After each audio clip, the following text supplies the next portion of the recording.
Como é empolgante ouvir boas histórias, especialmente aquelas que têm um final feliz. Mas o fato é que, embora sejamos capazes de contar detalhes sobre os capítulos de nossas vidas, nem todos compreendemos o real sentido de viver. Por isso, o maior desafio da humanidade é encontrar uma resposta para uma antiga e intrigante pergunta. Afinal, para que eu existo?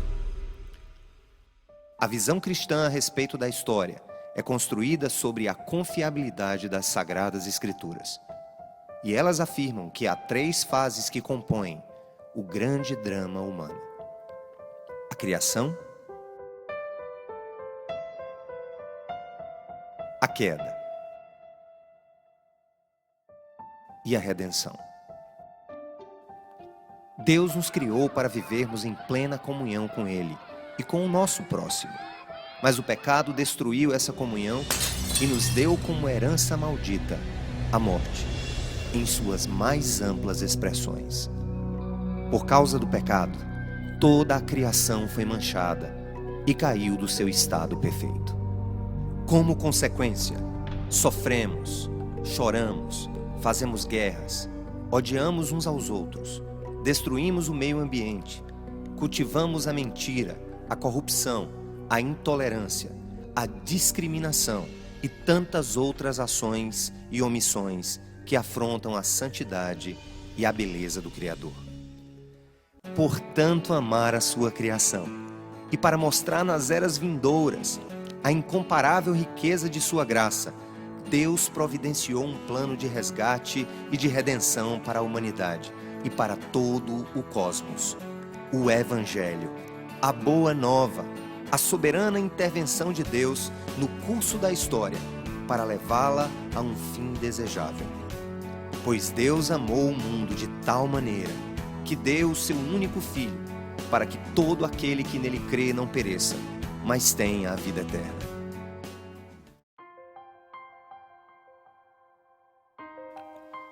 Na plenitude dos tempos, o Verbo se fez carne e habitou entre nós, cheio de graça e de verdade. O Filho de Deus tomou sobre si as nossas dores e pagou o preço pela restauração de tudo o que os nossos erros destruíram. O sacrifício de Jesus na cruz por toda a humanidade seria a prova cabal de que Deus não desistiu da sua criação. Ele veio para fazer novas todas as coisas. Durante o seu tempo entre nós, Jesus ensinou sobre o verdadeiro amor e deixou marcas profundas na vida de seus discípulos. Homens e mulheres imperfeitos como nós, que foram incentivados desde o início a apregoar as boas novas do reino de Deus e a servir ao próximo com o coração cheio de amor e alegria. Chegada a hora da mais linda e incontestável prova de amor já vista no cosmos, Jesus caminhou humildemente ao lugar do seu sacrifício, ao lugar da nossa redenção. Obediente até a morte e morte de cruz, ele cumpriu a sua carreira, expôs ao ridículo o príncipe desse século, cravou no madeiro o escrito de dívida que havia contra nós e pagou para todo sempre o preço que devíamos a Deus pelo nosso pecado. Ao ter a sua carne dilacerada e o seu sangue derramado sobre aquela cruz, Jesus abriu as portas da graça para todos e derrubou as barreiras que nos separavam do Criador e dos nossos semelhantes. O amor pediu passagem e ninguém pôde contê-lo. O céu escureceu, os inimigos aplaudiram, a esperança morreu e os seus amigos fugiram. Amargamente chorou Maria, a hora havia chegado. Jesus na cruz bradou: Pai, está consumado. Vencidos pelo cansaço e pelo medo, os discípulos viveram momentos de dúvida sobre quem era aquele que dizia ser o seu rei. Abalados por uma morte tão trágica, parecia não haver mais lugar para a fé. Mas as promessas logo se cumpriram. A morte não conseguiu segurar o Salvador em suas moradas. A vida venceu. A angústia transformou-se em alegria. O medo deu lugar a uma nova esperança.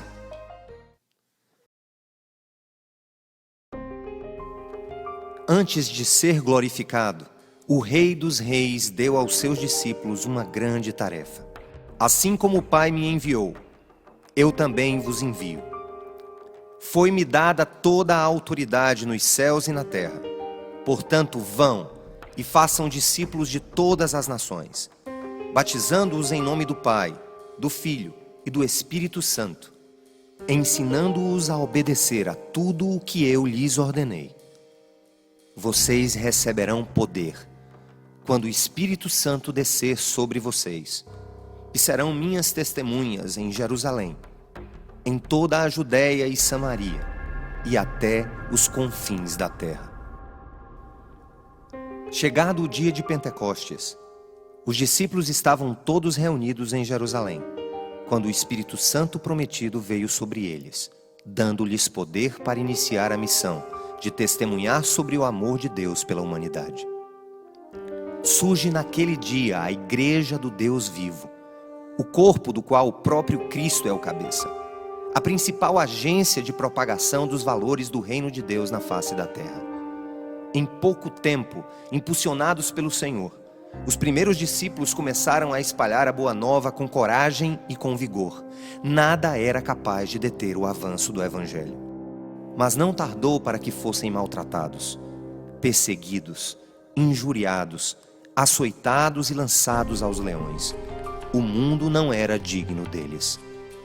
E o Evangelho prosseguia, trazendo vida, esperança e libertação, mudando a vida e o mundo de todos os que por ele iam sendo alcançados. Nesses 2 milênios, marcada por crises, cismas, erros, acertos, pecados, falhas, conquistas, guerras e reformas, a Igreja do Deus vivo tem resistido ao tempo e às suas próprias fragilidades internas e ameaças externas. Contudo, o Deus da Igreja continua agindo sobre ela, para torná-la madura, santa, pura, graciosa e transformadora. Só mesmo a mão forte do Senhor pode levá-la até o fim. Hoje, espalhada pela face da terra, nominalmente formada por mais de 2 bilhões de pessoas, a Igreja de Cristo tem várias cores, várias belezas, vários níveis de santidade e não poucas manchas e mazelas.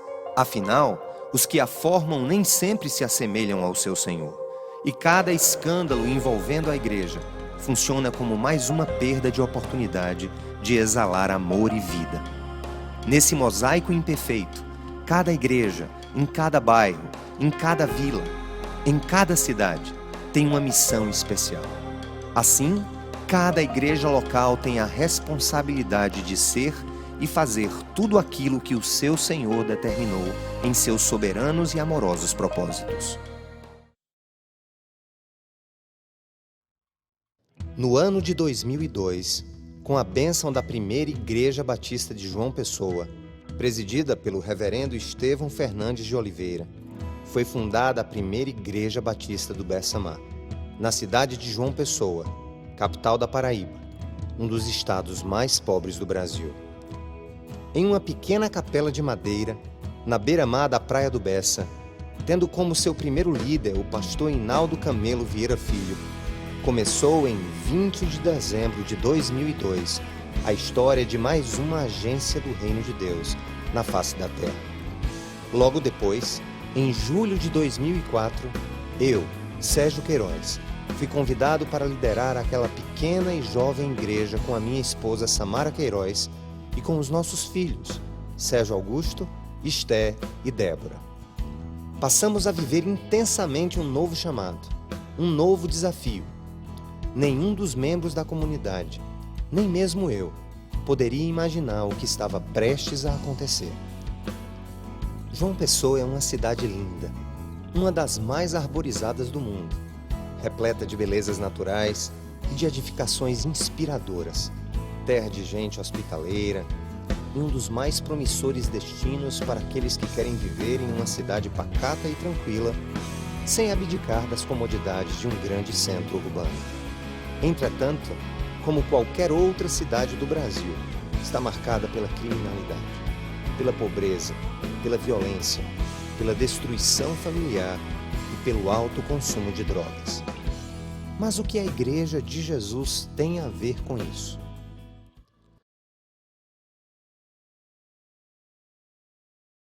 Em um dos primeiros atendimentos realizado na Capela de Madeira, fomos despertados a lutar contra um dos maiores males dos nossos tempos, as drogas. Em um relato emocionante e sem esperança, uma viúva compartilhou a dor de ver o seu filho morrendo lentamente em virtude da pedra da morte, o crack. Quando isso aconteceu, poucas eram as opções de tratamento disponíveis na Paraíba, e tal realidade nos inquietou. Precisávamos fazer algo para ajudar os dependentes químicos do nosso estado, mas não sabíamos exatamente o que.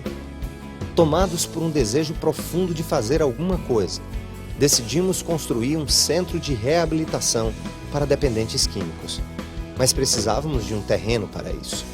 Francamente, a nossa intenção era encontrar algum lugar de 1 ou 2 hectares, algo em torno de 10 a 20 mil metros quadrados, o que seria mais que suficiente para o plano que guardávamos no coração de abençoar pessoas presas aos vícios. Um certo dia, saindo de João Pessoa pela BR-101, avistei uma área à venda, às margens da rodovia. Seria aquele lugar? Pela visão que tive, não era possível saber o seu exato tamanho. Logo marcamos uma reunião com o corretor de imóveis no próprio terreno. E ali fomos surpreendidos com 2 desafiadoras informações. A área media aproximadamente 150 hectares e o seu preço era totalmente inviável para a nossa realidade. Mas algo pulsava mais forte no nosso coração. Uma convicção vinda do próprio Deus, de que aquela gigantesca área seria nossa. Mas como? E se conseguíssemos comprar? O que faríamos com quase 1.500.000 metros quadrados? Porque Deus estaria nos dando uma área tão grande.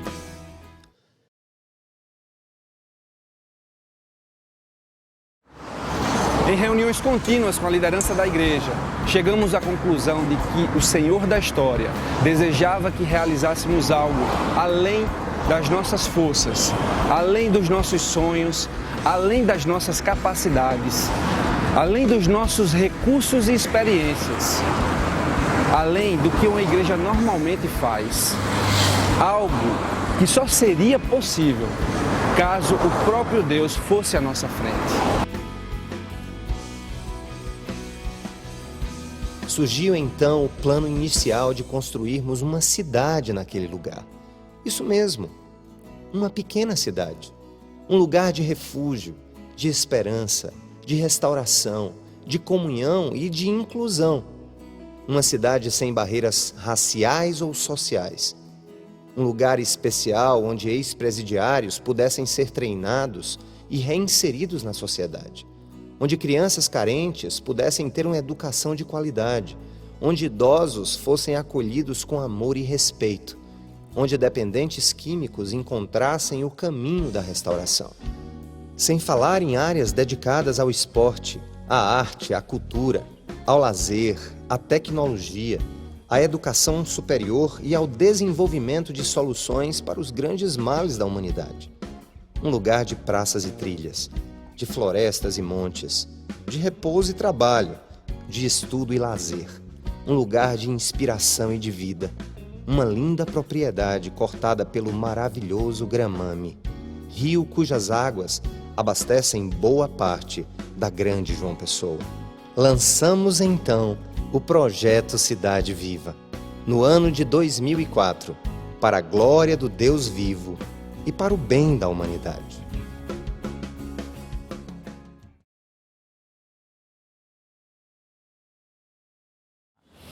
Depois que o projeto foi lançado publicamente, os membros e congregados da igreja abraçaram a missão dada por Deus. E com muito esforço e generosidade, levantamos os primeiros recursos para o pagamento daquela imensa propriedade. Foram tempos difíceis e desafiadores, mas a poderosa mão de Jesus estava conosco.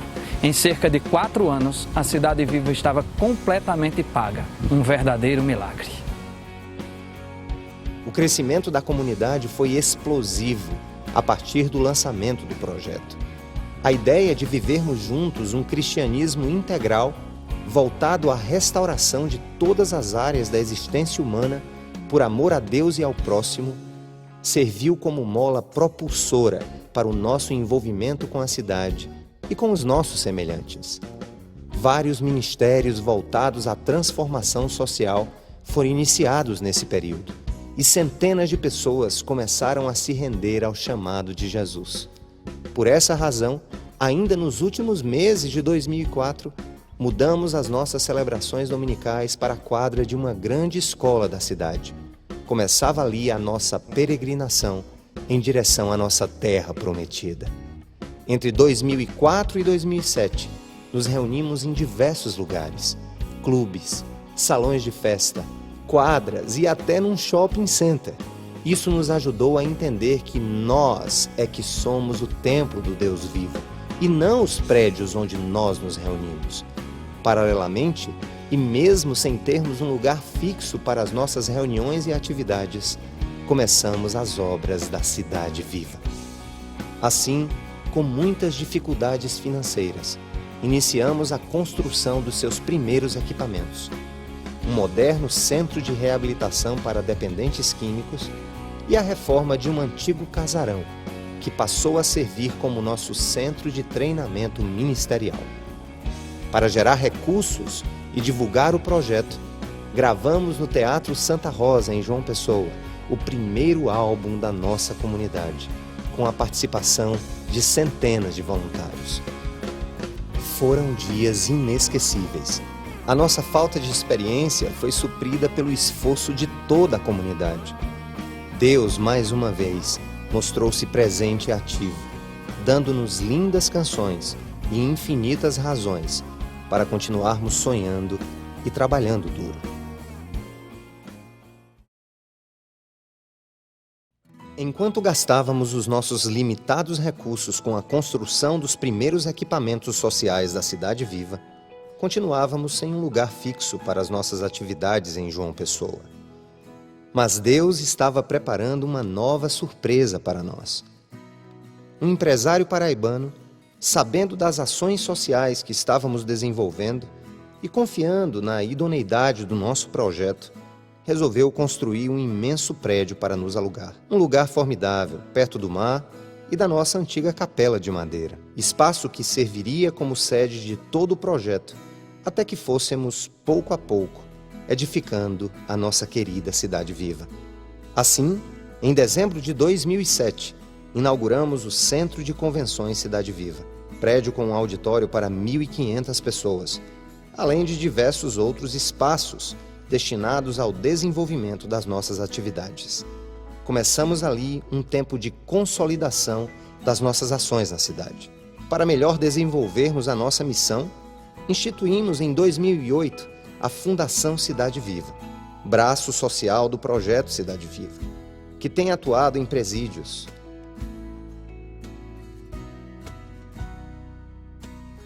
hospitais, abrigos de menores, escolas públicas, ruas, favelas e tantos outros lugares onde a dignidade humana precise ser afirmada ou restaurada. Nesse período, fechamos várias parcerias institucionais e vimos surgir dezenas de outras ações ministeriais. A Fundação Cidade Viva é hoje reconhecida como instituição de utilidade pública municipal, estadual e federal e atua em 7 eixos: apoio à família, geração de emprego e renda, ética, direito e cidadania, educação, esporte e cultura,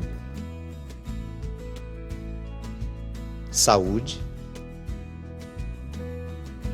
meio ambiente e promoção dos valores cristãos.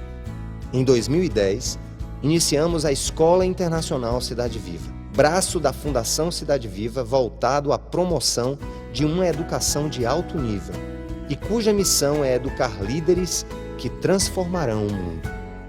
Firmada sobre o tripé do bilinguismo, do tempo integral e da ética cristã, a Escola Internacional Cidade Viva já se tornou referência nacional, e possui parcerias internacionais com a Texas Tech University para prover opcionalmente o ensino médio americano e com a Universidade de Cambridge, funcionando como entidade certificadora da língua inglesa. Além disso, a escola possui um projeto nutricional premiado, que tem servido de modelo para várias outras instituições. Sem falar que cerca de 30% do faturamento da escola tem sido convertido em bolsas parciais e integrais. Entre 2008 e 2012, o projeto Cidade Viva fortaleceu-se e ganhou notoriedade. Além do campus Aeroclube, onde temos o Centro de Convenções e a Escola Internacional Cidade Viva, fundamos o campus Campina Grande, o campus Zona Sul, o Núcleo de Atendimento Integral no município do Conde e o nosso primeiro campus rural, na cidade de Sapé. Mas nem tudo ia bem. O que seria?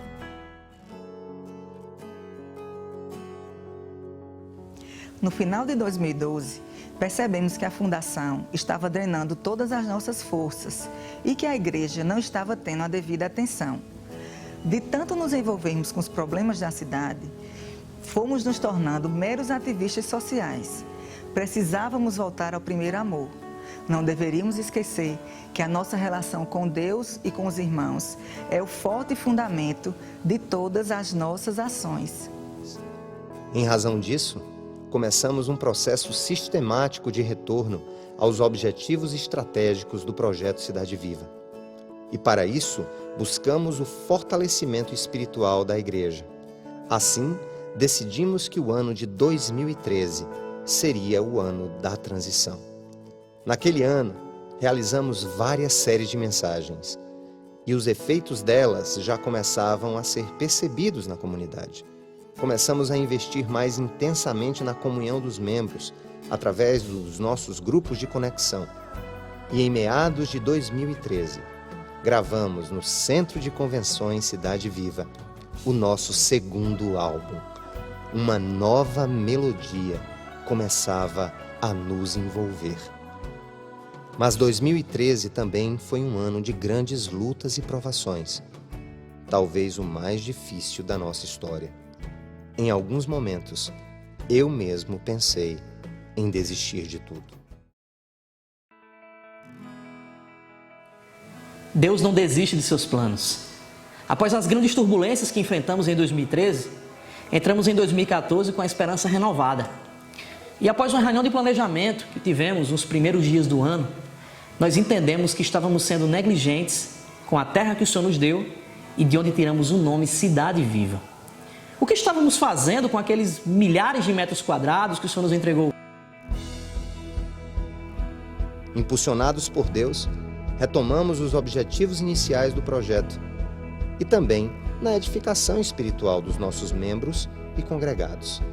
Começamos assim uma celebração dominical e uma série de outras ações, como vigílias, encontros, piqueniques, tudo isso para motivar o coração do nosso povo. Além disso, iniciamos uma série de obras na nossa terra. E logo no início de 2014, voltamos a investir na edificação da Cidade Viva, a grande propriedade que passamos a chamar de Campus Metropolitano. Como parte dessa primeira fase, refizemos as cercas da propriedade, construímos a entrada principal e retomamos as obras para a finalização de todas as alas do Centro de Recuperação, que passou a ser chamado de Casa do Oleiro, pois não só atenderá dependentes químicos, mas servirá, a partir de 2015, de lugar de restauração para muitas outras almas cansadas e sobrecarregadas. O velho casarão está sendo mais uma vez reformado e ganhará uma nova cozinha industrial e uma ampla área de banheiros, para melhor atender aos que lá estiverem. Nos próximos meses, teremos uma linda capela, um coreto que servirá para as várias expressões culturais, uma praça onde caminharemos tranquilos, numa grande área de lazer e de esportes. Em breve, começaremos a segunda fase de construções. Será edificado o Centro Metropolitano de Desenvolvimento Social, com vários espaços que serão destinados à promoção dos nossos objetivos institucionais e abençoará milhares de pessoas, especialmente as mais excluídas. Também teremos uma grande praça de alimentação, que atenderá todo o campus metropolitano e será um lugar de encontros e boas conversas. Em médio prazo, começaremos a terceira etapa, que consistirá da construção de um complexo educacional composto de uma escola e uma faculdade, além dos alojamentos e pousadas que servirão para receber os que desejarem passar alguns dias na Cidade Viva. A quarta etapa contemplará o Centro Internacional de Convenções da Cidade Viva, um lugar capaz de abrigar eventos para mais de 10.000 pessoas. Sabemos que a construção de todos esses projetos não será algo fácil, mas descansamos nas mãos soberanas do nosso Pai Eterno, o dono da Cidade Viva. Pedimos a graça dele para que nunca desistamos da nossa missão, que consiste em conduzir pessoas a um relacionamento autêntico com Jesus Cristo, para que vivam com dignidade e sejam frutíferas no mundo. Sonhamos que o campus metropolitano da Cidade Viva torne-se um lugar de inspiração para pessoas de todo o mundo, um lugar de convergência, de novas experiências, um celeiro de possibilidades, um laboratório para projetos de transformação do mundo, onde fé, arte, cultura, ciência, filosofia e tecnologia não sejam vistos como realidades conflitantes e onde o ser humano seja compreendido como uma integralidade indivisível que precisa ser restaurada por Cristo.